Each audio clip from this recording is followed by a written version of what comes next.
So I'm going to try to give you some good content today and something unique and kind of new too as far as disclosure. Just a path that I took that I found that worked pretty well, and I hope you enjoy that. So just moving on here. Here's the obligatory speaker slide, and I worked for Cisco Systems with a stat team there, internal product security testing. That's kind of where I cut my teeth in this industry, and worked with some great people there. After that, did Tipping Point, then worked with some nonprofits and independent security research. Now I work with the University of Florida in a health science center, which is a teaching hospital, and we face a number of tremendous challenges there, especially with medical device security and patching and upgrades. It goes way beyond compliance issues in that environment. So I founded the MedSec group on LinkedIn. And if you have interest in medical device security, I think that's going to be a very interesting area over the next few years. And we'll see how many lawyers come out of the woodwork when that stuff starts happening. Just a brief overview. I did some past security research on VoIP phones back 2005, 2006. And if you saw HDM's talk, which is actually going on now in a skybox, so that's a consideration too. Just some basic VX works that he built on, which is great.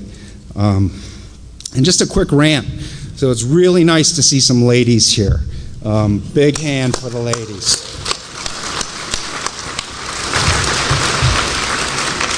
I tell you, I'm really tired of this industry being a sausage festival, okay?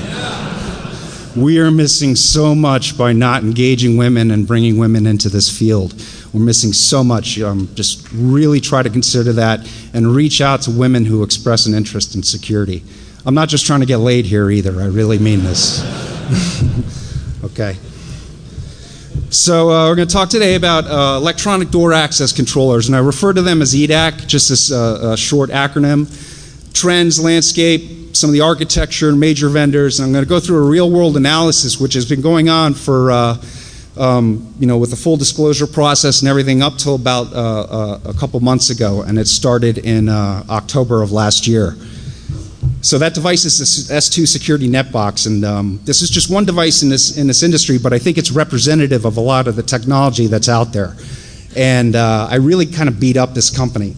And I pushed it to the edge as far as them, threatening to lawyer up on me, and it got a little hairy at times. But basically, I was like, hey, I found these vulnerabilities. They're extremely stupid. If you're looking for something sexy, this is really the wrong talk. There's some sexy pieces, but as far as the bugs, they're stupid, and that's great because I love talking about stupid bugs. So I'm going to talk about some of the attacks and vulnerabilities, and then get into countermeasures and recommendations too. So here are your learning outcomes, and you're going to gain some awareness of what these systems are, who the players are. There's specific pen testing knowledge and additions to tools that are out there that I've submitted signatures and whatnot to. So you'll be able to actually do pen testing on this particular device, and you'll be able to find it after this talk. Some ideas about research and testing methods. Some of this has to do more with soft research as far as reading up and accessing specialized databases, more than just regular web searching. And the twist to DEF CON here is benefiting the EFF via ethical hacking. So here's some choice quotations. And I'll start with this one at the bottom first, which is one that's often been quoted in the security industry, and that comes from Attorney General Janet Reno.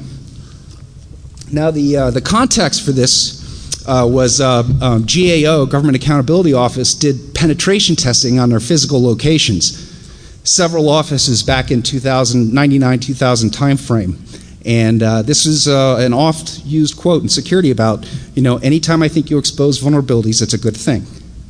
So this top quotation is from the S2 Security CEO. And it's when hackers put viruses on your home computer, it's a nuisance. When they unlock doors at your facility, it's a nightmare. I would certainly agree with that. And that article goes back to 2004. And I pulled that using specialized databases, so it's not the kind of thing that you'd find out on Google. What I'm getting at here is that when you're kind of butting heads with a company, it really helps to have this kind of information and that you can pull this kind of quotation that they stated and say, well, this is what you said. And I've sprinkled that throughout this presentation, so you'll see more of that as we go along. So just kind of a broad overview of the technology here of electronic door access controllers, really looking at a trend towards using IP. So a lot of this has used proprietary protocols and closed systems in the past. What they're trying to do is leverage all these other systems that are in place. So you've got your cameras, you've got DVRs, and they're also adding in other building functionality. So you've got elevators and alarms and HVAC systems, temperature control. So it feels kind of hot up here right now. Hope we don't have one here. I think it's just the light. Another thing you'll see is some of these are integrating with LDAP systems. So where they want to go with this is that somebody gets fired in an organization or they quit, and they can just go to the LDAP directory, remove that entry, and that'll populate out and disconnect their email, disconnect all their access, and disconnect their badge too by communicating with the system. This particular system doesn't use that, the S2, but there are others that do. There's a lot of vendors in this space, and the vulns are starting to appear. So Cisco made a acquisition last year, Richard Zeta, and that's an embedded controller system. And just about a month and a half ago, they released a number of vulnerabilities on that controller. Many other names you'll recognize up here, such as Bosch and Linnell and Honeywell and HID. Just for clarification here, I'm not talking about attacking the HID readers themselves. These are the back-end systems that have database functionality and which are the controllers for those controllers. So this is a little bit of a dig on facilities people, but I actually have a big thanks to a facilities person who was coming into the company, or actually when I was working at this company, he came to me and he said, we've got this company coming to push this new controller system for our doors, and I don't like this interwebby stuff, and can you take a look at it? So that's really where this started. So big thanks to him. But here's what you see with these is long deployments. They're managed by building facilities people, and they're kind of stuck in a closet and just forgotten. And you get pushback from physical security people too. So where I work, they don't even let me near these things. So I've been working my way into that, but it's a tough crowd. And then patching, upgrades, maintenance, policies, all those kind of fall by the wayside with this because they're just out of sight, out of mind, even though they're used every day. One big thing is that you'll see third-party local service contractors. They'll do the management of the system. So nobody in-house really has an idea of what this is. This guy kind of comes in once a couple months or once a quarter, does some stuff, adds some people, maybe you have somebody local who adds the people, and that's about it. So if anyone had really questions about the importance of this type of security, this Yale murder happened last August at Yale University in Connecticut. And this guy here, his name is Raymond J. Clark, and that's the arrest affidavit, a screenshot of that. He killed that young woman below, Annie Lee, in the lab. And he was allowed to, by the police, to stay there, and he was cleaning up and he was taking care of these animals in this animal lab, and he was actually taking steps to cover his tracks. So he was scrubbing stuff. It was an awful story, but it's an amazing story, but it's awful. But he took this woman, and he strangled her, and he stuffed her body into the wall of a men's room at Yale in this facility. So what I'm getting at here is that they really started to focus and hone in on this guy as a suspect because of the building access control system, because they knew that people needed IDs. And then here, if you can see this, if you can go through this, this is analysis conducted on Clark's electronic key usage, and it shows all the different rooms, and then they show the times that he and Miss Lee were together in the same room, and then the last time she used her badge. So this is really how they honed in on this guy.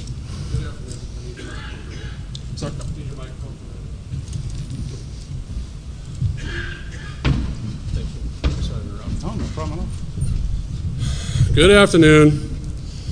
You guys were doing so well. I was so hoping not to have to come up here and do one of these. Somebody, or rather several somebodies, are stiffing Katie's. They're walking out on $100 plus bills. Let's apply social networking rules and make sure that doesn't keep happening, please. Because that's really kind of a dick thing to do. They're treating us really well, they're taking good care of us, and some of you are repaying them by walking out on, like I said, $100 plus bills. Please don't do that. If you did do that, please go back and pay your bill. Okay? Thank you. And it's not just once. This is like 7 or 8 people have done this.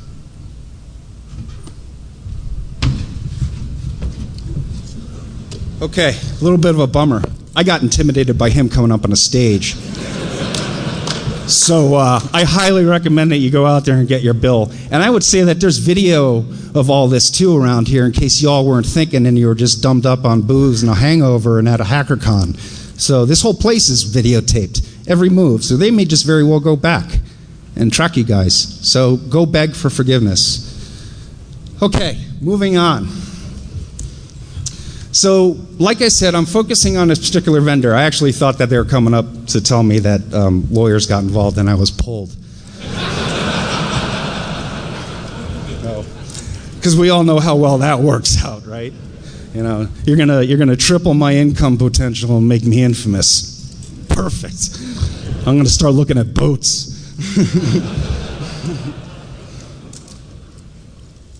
So one thing that's interesting in this space, in this industry, is that there's a lot of rebranding of these boxes. So this box is sold under multiple brand names. It's built by S2 Security and marketed as a NetBox. Then it's distributed by Lanier and rebranded as the eMerge 50 and 5000 platforms. And then it's resold by Sonitrol, which a lot of people are familiar with Sonitrol. You may even have that at your house as a service. And it's rebranded by them as a commercial door access control, physical control service. So they come in, they manage the box, they deploy it. This is the actual box itself, and it's really not much to look at. I mean, you know, mostly you've got the card, and that's the network controller piece, and that's really what I focused on. So it's probably not you know, much different than this badge in some ways. Thank you, by the way, EFF, for this. And I'll get to that too. But the application modules are what tie into the HID controllers. And again, you know, I focus on the network controller piece. This is the IP side that I'm attacking. Much smarter people than me, like, you know, Chris Pageant, for example, are working on the HID stuff. And that's just great. I mean, mad props to them. I'm just humbled to be in the same room. So here's an example of their S2 Security architecture. And you see how you have this head inbox here, and then it's tied in with the IP video cameras. And then here's a PC with a browser, which might be a guard station that logs in with a limited account. And so when somebody swipes in, Drew comes in, their picture pops up, and a guard has a limited access and can view what's happening at that station. And then, you know, you have the World Wide Web here, VPN or WAN, and then might go to another site, a facility too, where you have another box, and this box is actually a head-in to, you know, perhaps that one, or even the, so they can act independently or they can network together. So when doing research on this, a lot of times, you know, it's real tempting to just jump into the packets, right? Fire the tools, let's get the signatures. One thing I really want to stress is that it's important to go out and do your research and do your reading on the company. So go through their security documentation, their case studies, their press releases. Of course, use the search engines. But really, if there's one thing that I can stress to you taking away from this presentation, and this will work across any research that you do, and that's, it's well worth a trip to a college campus where anyone can sit down at a terminal and use very high-end subscription databases. LexisNexis, ABI Inform, hundreds of others.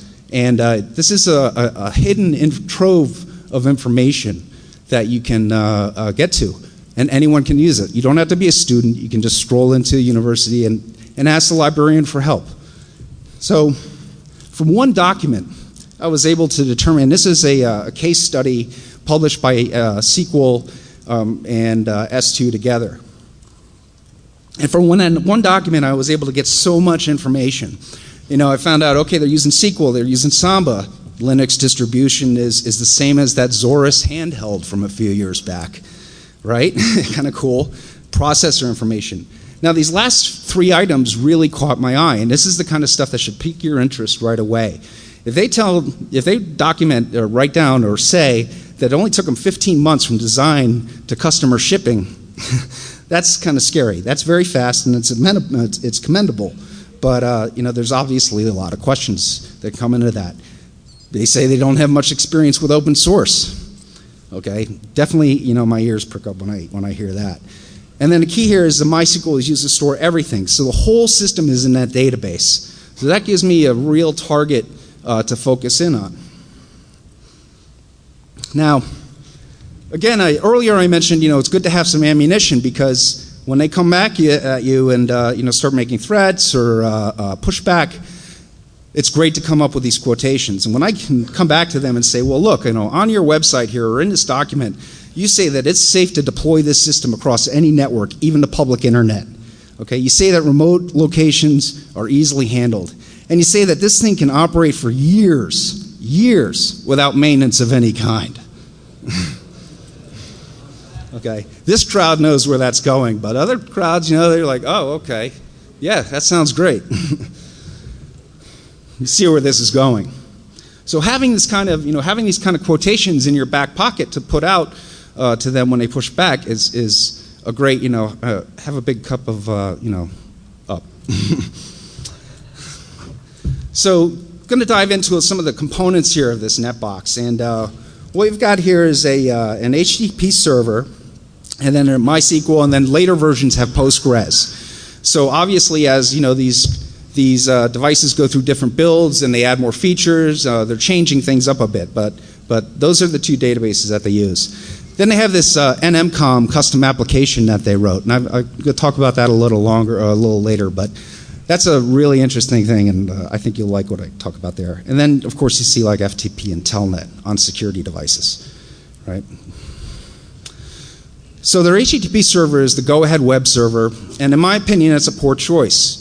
So you're looking at 16 CVEs out there, and there could be more. I just stopped searching after a while. I was like, well, what else? But not to beat up on go-ahead too much, but it doesn't seem like they've been very responsive to these vulnerabilities. And so if you look at that CV in 2002, go-ahead was contacted on 3 different occasions in the last 3 months, but they supplied no meaningful response. Now, what's interesting about Go-Ahead Web Server is that it's open source and it's free, and you can download it from them for no cost, and I don't even think you have to register. But the thing is if you're going to offer and serve up an open source web package, do us the courtesy and try to maintain it. So here's one of those quotations on the bottom here, and this is from John Elmoss. He's the S2 Security CEO. And this is, data security is a challenge, and unfortunately not everyone has risen to it.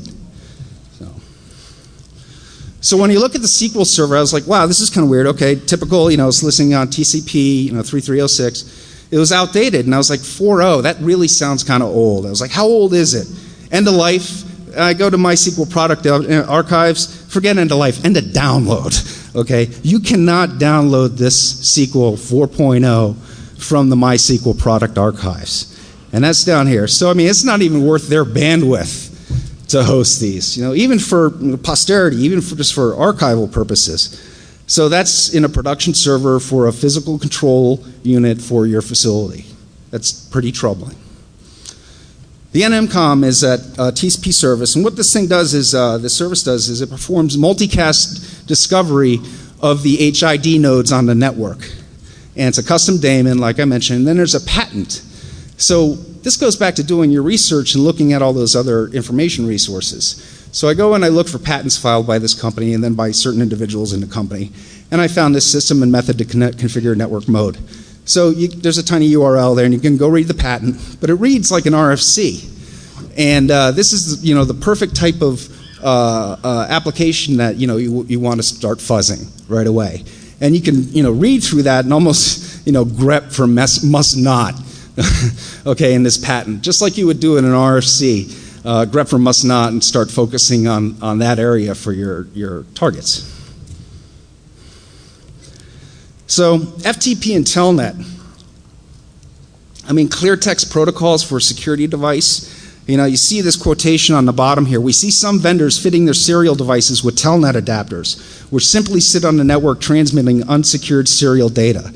Yet in your own device here that you guys build, you have telnet to manage it, and by the way, that runs as root, and that's new. I haven't talked about that before, but there's diagnostic tools that are built into this system that you can access as an administrator. It'll give you a tarball of the diagnostic file that you would send to S2 for debugging and help. But if you go through that, you start seeing directory listings, you start seeing the permission setting on daemons and all kinds of stuff. So that's bad. I mean, telnet's bad, but then running as root, is really, really bad. And then the security documentation you see here is they'll say, this is a screenshot. So network administrator task, on the FTP server, create a username, password, directory. A password is optional. The backup directory must be created at the root level on the FTP server. I mean, it's like 1997 stuff that you see here. So what's really interesting about these, and I alluded to this at the beginning, is all these new features and this convergence. So that's the other thing we walk out of here. Think about, when you think about security systems, don't think about it as closed. Think about this convergence. Things, they're tied into the cameras. There's going to be communication information and configuration information that's in those cameras to make sure that they can talk back. If you get on a DVR in a network, what's that DVR talking to? There's a lot of network devices that are going to be talking to these, and depending on the configuration and the licensing scheme, you'll come across this. So again, that's increasing the attack surface, and you really got to wonder, like, how are they using voice over IP in a system like this?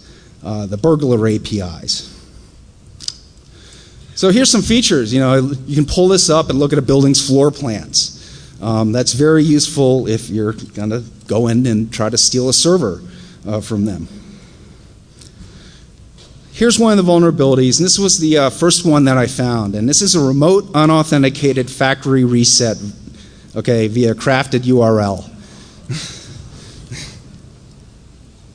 When I was putting these slides together, I was like, what else can I write here? It's like the box, it's like it puts the box in a condition that, when it arrived on your doorstep. Okay, it wipes everything. There's some back and forth with S2 about, what the actual impact is. They say that there's some configuration that's pushed out to the end nodes and to the HID readers, and that there's not going to be, a catastrophic impact, like your cards aren't going to work on the doors. But again, I only had this for a limited time, about a week, hands-on, and didn't really have the chance to do that. But hey, it's a factory reset. I mean, there's not much you can say to that from no auth. Here's the other one that came out, and this is the access to the backup database. So this is an unauthenticated attacker. You can download via HTTP the database backups. Now it's a nightly DB that's hard-coded, okay, in cron. So what that tells you is that you've got a file name here that's predictable, right? You know the time range that it's going to run, and then you know the naming convention. So you can do almost blind wgets for this across systems without knowing anything about it. And you're going to just do those requests, which is horrible logging on this thing. You really have no idea when you're getting attacked. So an attacker gets that backup database, again, referring to that document that MySQL and S2 put out together. Everything's in the database, right? Everything. All your cards, all your names, all your credentials, floor plans, employee photographs, everything is in a database. So here it is. You extract the admin MySQL 64-bit hash, okay, and that affects both the 2x and 3x series with MySQL and Postgres. And then you can, crack that hash, which is trivial. And then there's the CVE for that. So once you have that, the attacker has admin access in the box. What can that attacker do? Well, how about opening some doors? Okay, everybody likes that. You can open a door right now, and there's that smokers area down there, right? So, go have a cigarette, you hang out, a little short chat, and then you whip out your iPhone and go to the HTTP interface of this, and then click open the door, and it's an automatic button, and it opens up right for you. Or you can schedule it for ODark 100 and come back with your crew. So here are the cameras, okay? So the cameras are in the database too, right? And this is actually a screenshot from their demo that was online, and the license actually just expired today. So I can't go to it live, but this is from their demo box. So I'm not out there hitting live boxes. And this affects the 2X and 3X systems. And now the attacker owns all the IP cameras. So what's great here is I'm not just picking on S2, because there's this perception across the industry. So this quotation on the bottom is from Justin Lott, and that's from Bosch Security Marketing. And Bosch is in this EDAC space as well. And he says, most hackers don't care about watching your lobby. If they gain access to the network, they're going to go after financial data and trade secrets. I don't know what you're talking about, okay? I think a lot of people who are trying to attack a building and go in there are going to be interested in looking at the video and looking at the webcams. I would certainly be. So here's the DVRs and digital video recorders. The user pass to those is in the backup. And another thing is there's poor recommendations here by them. And so here it is. They recommend keeping the default user and password on this, right? I mean, it says, you know, right down here at the bottom, we recommend that you use these defaults. And then there's some more HTTP directory grief that I found later on, because I was like, oh, I didn't check for this, I didn't check for this, and node logs, which are the logs of the devices authenticating back in, the nodes and the card swipes and all that fun stuff, and then employee photographs, being able to pull those directly. Now here's some remote fingerprinting that's come up, and their Mac OID is registered to S2 security. So that makes it much easier to identify one of these devices just by its MAC address. And then, as I noted before, I contributed to some of the open source tools out there. So there's an Nmap service fingerprint for this in Nmap 5.20.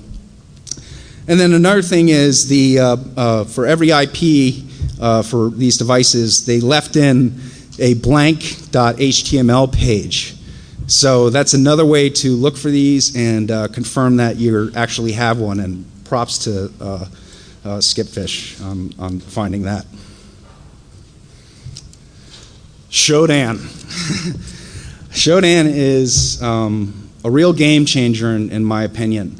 And I have to give huge props to Shodan on this, because I was getting a lot of pushback from S2 about saying that they're difficult to find, that they're not on the internet and all that. And actually the two below that are direct quotations from them, which is, it's behind a firewall, accessible only by VPN, deep within the corporate network.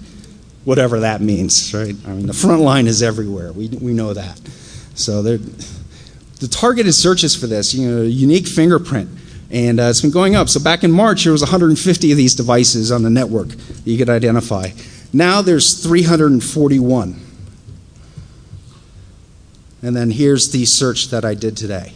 So 341, and then here's the string that I'm doing. So here's the go-ahead web server, right? Looking for login ASP, the no cache, and the must revalidate, and then you see those strings showing up in the results down here.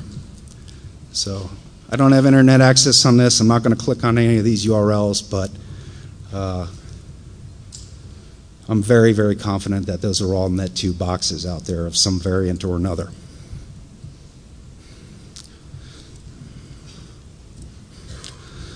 So really getting to some of the recommendations here, it's just not right unless you have a lolcat. Something that you don't think is a threat, you just bring it up, and it's like an individual, right? It's like, oh, it's just some guy out there who got a hold of your box for a week. What could he do? What could he find? What impact could he have? How could he change our business processes? You never know, okay? But you get your nose, it's a whole nother story. So I've made recommendations here for them to, conduct security evaluations on your products. Better your deployment guides, your third-party integration, right? Those web cameras, those DVRs. Don't want to see that kind of bad stuff. And then the, improving their logging. Like I mentioned before, the logging is really bad on this. I mean, there's just nothing there. So you don't even know. I mean, you can tell when somebody else logged in as an admin or another user, and that's about the extent of it. Being able to offload those logs to a log server to try to maintain some integrity would really be good too. Use better HTTP daemon, HTTPS by default, and then I would always recommend any vendor, you want to keep yourself a moving target. So modify those, banners, reduce that fingerprint. If you see your devices showing up in Shodan or other search engines like that, modify it so that your customers can get some more protection down the road. And of course, FTP Telnet, moving those to secure protocols as well. Customers got to push back. They got to demand better security. They got to go all the way down the chain here. So starting from the vendors and then going to third-party resellers, all those local guys coming in, print this stuff out, hand it to them and say, what are you guys doing about this? How are you ensuring us? Got to manage this stuff just like any other system. Security reviews, the patching, the change management, all that tedious stuff that is so necessary. And then, of course, the technical side, isolating these and, using VLANs and MAC-auth, VPNs, restricting IP, good stuff.